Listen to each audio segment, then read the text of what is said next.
Selamat malam ya. Malam ini kita akan memulai kuliah kinematika ya. Jadi malam ini hanya pendahuluan saja ya. Oke. Yang akan kita pelajari di kinematika ini adalah kinematika dari mekanisme ya. Mekanisme. Apa itu mekanisme? Ya, mekanisme itu adalah kombinasi benda-benda kaku yang dihubungkan. Ya, jadi benda kaku itu dihubungkan sehingga satu sama lain dia bisa bergerak dengan gerak relatif tertentu. Ya, jadi ada benda kaku dihubungkan dengan suatu join atau slider atau apa ya, sehingga satu sama lain bisa bergerak dengan gerak relatif tertentu. Kemudian kalau mesin itu adalah mekanisme atau gabungan beberapa mekanisme yang memindahkan gaya dari suatu sumber tenaga ke beban yang ingin diatasi. Itu adalah mesin. Oke.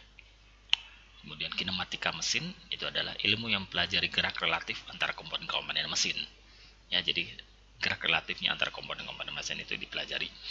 Ya, jadi yang dipelajari adalah perpindahannya, posisi ya, perpindahan posisinya, kecepatan di suatu titik, misalnya di ujung suatu komponen atau di tengah suatu komponen dan sebagainya. Kemudian percepatannya juga, jadi perpindahan atau posisi, kecepatan dan percepatan. Kalau dinamika mesin, jadi setelah kinematika ada kuliah dinamika ya, dari terus lanjutan dari kinematika. Itu adalah mempelajari gaya-gaya yang terjadi di komponen-komponen mesin dan gerak yang terjadi dari gaya-gaya tersebut. Oke ya. Jadi kalau kinematika tuh hanya perpindahannya aja, kecepatan dan percepatan. Nah, nanti percepatannya itu yang dari kinematika itu akan digunakan dalam mempelajari gaya-gaya gitu ya, karena nanti gaya-gaya kan gaya-gaya dinamik ya, gaya dinamik itu berarti berhubungan dengan percepatan. Oke. Contoh mekanisme adalah misalnya mekanisme torak ya, seperti ini. Oke. Jadi torak itu ada terdiri dari piston, terdiri dari connecting rod dan engkol. Oke. Kemudian ada silinder ya, bergerak di dalam silinder. Jadi ini yang fix ini adalah silinder. Oke, apabila kita buat suatu yang namanya diagram kinematika, maka kita bisa menggambarkan ya, karena dia connecting rod dan engkol itu adalah hanya berupa suatu batang dua gaya, maka kita gambarkan dengan suatu garis ya. Kemudian piston kita bisa gambarkan dalam sebagai suatu box gitu, seperti ini. Oke, kemudian frame kita bisa gambarkan dalam bentuk seperti ini, seperti ground ya. Ground karena frame itu bisa kita anggap sebagai ground karena dia tidak bergerak gitu ya. Oke, kemudian biasanya kita beri nomor komponen-komponen dari mekanisme tersebut, yaitu misalnya frame atau ground itu kita biasanya ya kita gambarkan nomor 1 karena itu yang tidak bergerak, jadi itu nomor 1. Nah, kita lihat bahwa di engkol ini dia dihubungkan dengan suatu join ya, join revolute join namanya ini. Kemudian sama juga frame yang yang berupa silinder ya, silinder dari torak ini, maka kita namakan juga 1 karena sama-sama nggak bergerak, jadi sama kan, berarti kita namain 1. Oke, kemudian engkol kita nomorin 2. Kemudian connecting rod kita beri nomor 3. Kemudian piston kita beri nomor 4. Oke, ini yang namanya diagram kinematika dari mekanisme torak engkol tersebut.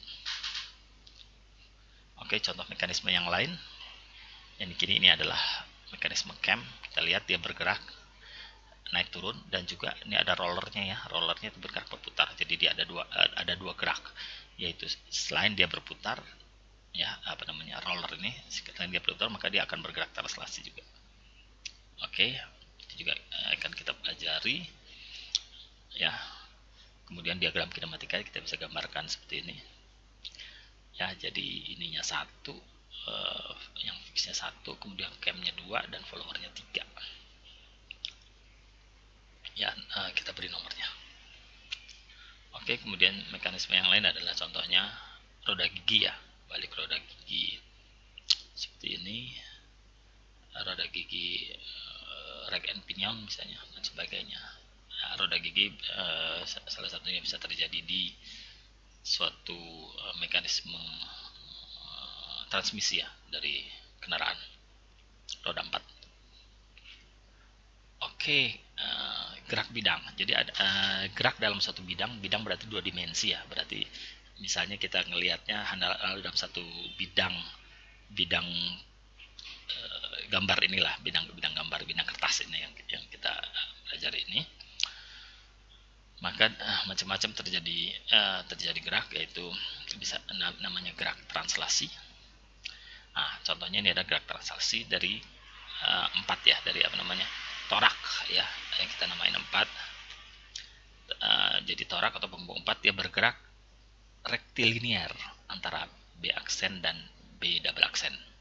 Karena dia bergeraknya bergantian arah, kiri kanan, maka gerak linear, gerak translasi tersebut dinamakan gerak rektilinear ya, karena dia bolak-balik, reciprocating ya, rektilinear. Oke.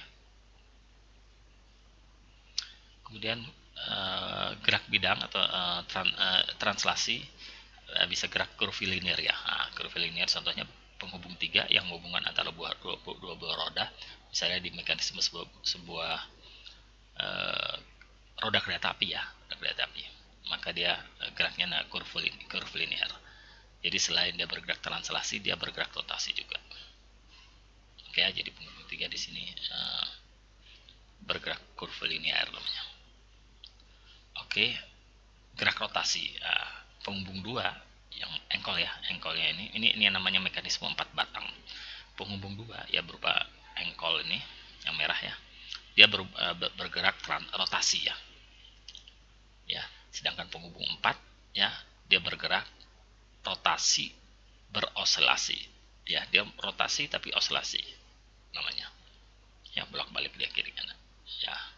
Mekanisme ini contohnya adalah mekanisme wiper ya. Wiper itu salah satu penerapan dari mekanisme 4 batang ya.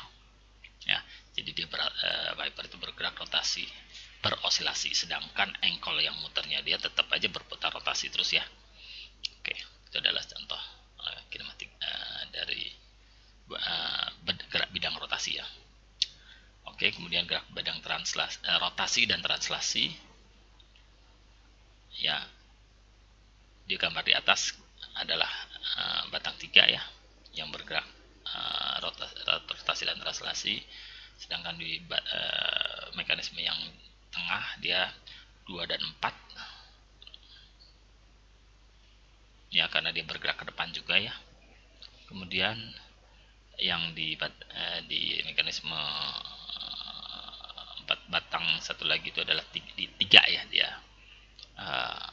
batang 3 atau penghubung 3, dia bergerak translasi dan rotasi. Oke, jadi penghubung atau link dan rantai kinematika. Rantai kinematika adalah pertama penghubung. Penghubung adalah benda kaku yang memiliki satu atau lebih elemen berpasangan yang dihubungkan dengan benda lain untuk memindahkan gaya atau gerakan. Jadi penghubung itu adalah benda kaku yang memiliki satu atau lebih elemen berpasangan yang dihubungkan dengan benda lain untuk memindahkan gaya atau gerakan, gitu ya. Kemudian rantai kinematika adalah sistem yang terdiri dari beberapa penghubung yang disambung atau berkontak satu sama lain sehingga terjadi pergerakan relatif antara satu penghubung dengan penghubung yang lain. Itu adalah namanya rantai kinematika atau kinematic chain.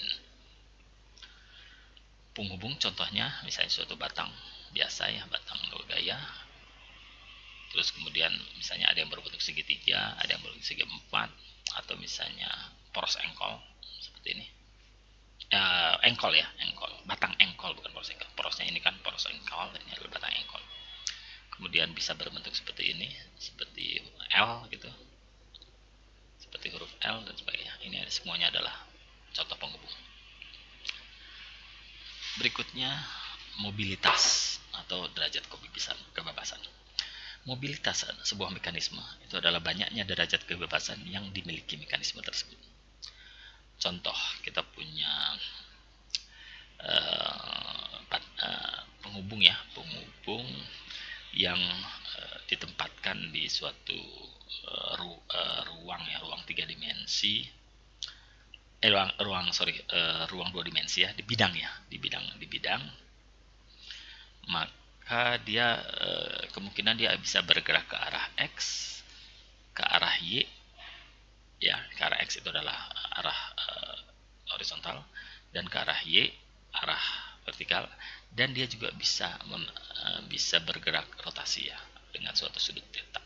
Jadi dia mempunyai posisi, misalnya titik P di suatu titik di suatu penghubung tersebut, maka dia mempunyai posisi adalah X dari P1, Y dari P1, dan theta. Ya, theta biasanya ya diukur dari sumbu horizontal X. Oke, kemudian misalnya batangnya ada 2 misalnya, maka dia 6 derajat kebebasannya, karena dia misalnya titik P1 mempunyai 3 derajat kebebasan, titik P2 mempunyai 3 derajat kebebasan, maka total dia menjadi 6 derajat kebebasan. Oke, contoh ini titik P1 misalnya tadi penghubung tadi itu dihubungkan ya, jadi ujung dari batang yang kedua disambung dengan ujung dari batang P1, maka dia bisa mempunyai gerak rotasi theta 1 ya. Kemudian kalau batang 2 itu, kalau penghubung 1 dia berotasi ya, kalau penghubung 2 berotasi lagi juga, dia maka bisa menjadi theta 2, maka dia menjadi 4 derajat kebebasan ya, karena dia derajat kebebasan adalah arah dari X P1 yang dari P1, arah dari Y dari P1, kemudian sudut theta 1 dan theta 2 ya, karena dia titik P2 ini dia hanya tergantung dari P1 ya, karena dia ngikutin saja ya, sebagai follower saja dari titik P1, sehingga dia hanya mempunyai 4 derajat kebebasan. Padahal kalau mana kita pisahkan tadi sebelum disambung itu menjadi 6, tapi karena dia sudah disambung maka dia berkurang ya, ada constraint di situ, ada constraint ya. Jadi P2 dia tergantung dari P1. Oke, jadi berkurang dari kebebasannya. Oke, kemudian konsep mobilitas ya, mobilitas atau M itu adalah jumlah derajat kebebasannya itu adalah rumusnya adalah 3 dalam kurung dikalikan N dikurangi 1, kemudian dikurangi 2 kali F1 dikurangi F2 ya, 3, 2, 1 berarti ya 3 kali N1 minus 2 kali F1 minus F2 ya, dengan N itu adalah jumlah penghubung total termasuk tumpuan ya, tumpuan 1 ya, berarti dari frame 1. Jadi jumlah penghubungnya berapa kita hitung, termasuk tumpuan berapa, itu adalah N. Kemudian F1 adalah jumlah sambungan 1 derajat kebebasan. Nanti kita lihat 1 derajat kebebasan itu apa, 2 derajat kebebasan itu apa. Kemudian F2 adalah jumlah sambungan 2 derajat kebebasan. Oke, sebagai catatan, kalau dia sebuah sambungan, dia menghubungkan K penghubung, ada lebih dari 1 misalnya K penghubung, maka harus dihitung jumlah derajat kebebasan sebagai K minus 1 ya. Jadi kalau dia cuma menghubungkan dua buah benda, misalnya 2 buah penghubung, dia sambungannya menghubungkan 2 buah penghubung, maka dia derajat kebebasannya 1, tapi F1 nya itu 1, tapi kalau dia menghubungkan 3, berarti 3 kurangi 1 berarti 2 ya, berarti derajat kebebasan 2. Oke, nanti kita lihat contohnya. Jenis sambungan ya, revolute join namanya nih ya. Jadi sambungannya seperti ini, batang dengan batang dia dihubungkan sehingga dia bisa bergerak relatif seperti itu. Skematiknya adalah seperti ini ya, kita bikin skematiknya seperti ini. Kemudian ini derajat kebebasannya adalah 1 karena dia rotasi, hanya rotasi aja, gerak relatifnya aja rotasi ya. Oke, di sambungan tersebut. Kemudian sambungan namanya prismatik, kalau tadi revolute-nya, ini prismatik atau R ya.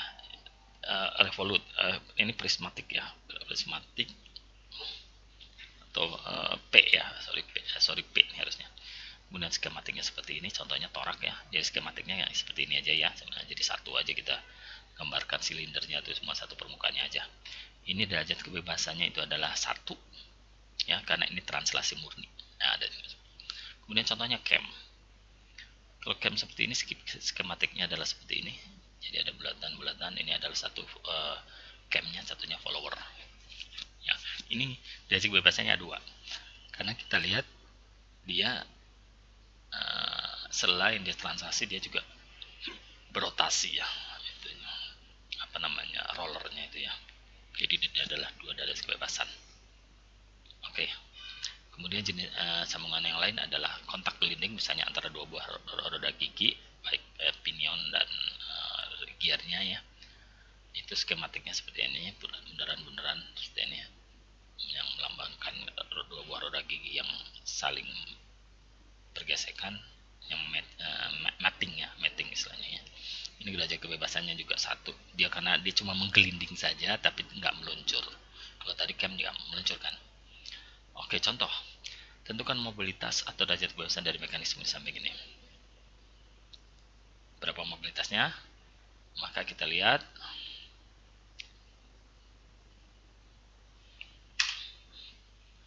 Ya, kita lihat dia.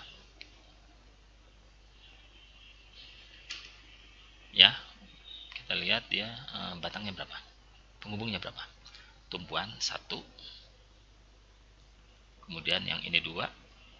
Ya, penghubung ini 2. Kemudian 3 yang ini. Yang floating link ini ya. Kemudian 4, berarti ada 4 ya, 4 penghubung. Kemudian kita lihat sambungannya adalah 1, ini antara frame sama batang 2. Kemudian antara 2 dan 3 juga 1 derajat kebebasannya. Kemudian antara 3 dan 4 juga 1 derajat kebebasannya, dan antara 4 dan ground atau frame itu adalah 1 juga. Berarti ada berapa? 1, 2, 3, 4 juga ya. Jadi N-nya ada 4 dan F1-nya ada 4. Sedangkan F2 nggak ada kan? Karena nggak ada yang 2 derajat kebebasan. Maka mobilitas adalah 3 dikalikan dengan N-1. N yang kita masukin 4 dikurangi 2 kali F1. F1 kita masukin 4, maka dia 1. Maka 1 derajat kebebasan aja dia. Ya, jadi berputar. Tergantung dari, misalnya kita menggerakkan 2 dengan suatu motor, misalnya apa, penghubung 2 dengan satu motor, maka semua akan ikut ya gerak dari batang 2 tersebut. Tentukan mobilitas atau derajat kebebasan dari mekanisme di samping ini. Kita lihat bahwa ada berapa batangnya? Ada ini ya, 1. Ini batang 1, batang 1 semua nih ya. Kemudian ini batang 2, ini batang 3, ini batang 4. Ada 4 ya, berarti N nya 4. Kemudian sambungannya ini adalah 1 derajat kebebasan ya, antara frame dengan penghubung 2. Ini juga 1 derajat kebebasan antara frame dengan penghubung 3. Ya, ini juga 1 antara frame dengan penghubung 4. Nah, sekarang antara penghubung 2, 3 dan 4 itu kan ada 3 batang. Berarti dia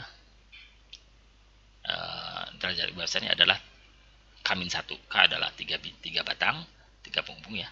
Dikurangi 1 berarti 2. Berarti ini ada 2 derajat kebebasannya. Berarti derajat kebebasannya 2 tambah 1, 3 tambah 1, 4 tambah 1, 5 ya. Maka kita penghubung 4, jumlah sambungannya adalah 5 DOF ya, 5 derajat kebebasan. Maka kita bisa masukin ke rumus 3 dikalikan dengan N-1, N-nya 4 dikurangi 2 kali 5 ya, berarti -1. -1. Kenapa minus? Karena kan dia nggak bisa bergerak. Kalau ini coba lihat geraknya gimana, nggak bisa kan, ketahan semua itu. Kalau -1 dia berarti nggak bisa gerak. Oke, nggak bisa bergerak dan terlalu banyak constraint, artinya -1 gitu ya. Kemudian berikutnya kita mempunyai mekanisme seperti ini ya. Maka tentukan derajat kebebasan dan mekanisme samping ini.